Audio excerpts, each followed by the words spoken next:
NCP, SP और कांग्रेस में वज़ीर आला के उम्मीदवार के साथ असेंबली इंतखाबात में हिस्सा लेने के लिए जोर देने के एक माह बाद शिवसेना यूबीटी के सरबराह उद्धव ठाकरे ने कहा है कि वो वज़ीर आला बनने की कोई ख्वाहिश नहीं रखते हैं। उन्होंने कहा कि वो सन 2019 में भी इस ओहदे की ख्वाहिश नहीं रखते थे। शिरडी में पेंशनर्स तंजीम की एक रैली में उन्होंने पुरानी पेंशन स्कीम को मुकम्मल तौर पर बहाल करने के अपने इरादे का ऐलान किया। एमपीसीसी के सरबराह नाना पटोले ने भी पुरानी पेंशन स्कीम को नाफिज करने का मुतालबा किया।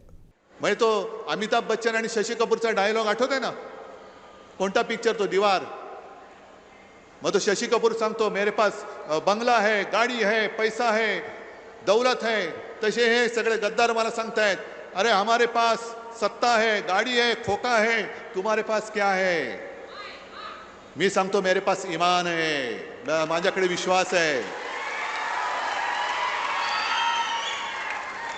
कारण सत्ता असली नसली तरी मला परवा नाही, पण जे शिवसेना प्रमुखांनी मला सांगितलंय की उद्धव एक लक्षात ठेव, सत्ता येते जाते परत येते, पण एकदा का शब्द दिलास तर जीव गेला तरी बेहतर, पण दिलेला शब्द पडू द्यायचा नाही।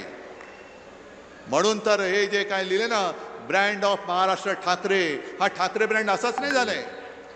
आमच्याकडे सत्ता नसली तरी आमचा शब्द असतो, त्या शब्दाला जागणारी आमची घराणेशाही आहे, हे मला मोदींना मुद्दामून सांगायचंय। जे मोदीजी तुमच्याकडे नाहीये ना, तुमच्याकडे विश्वास आहे आणि घराणेशाहीचा तर पत्ताच नाहीये, सोडून द्या।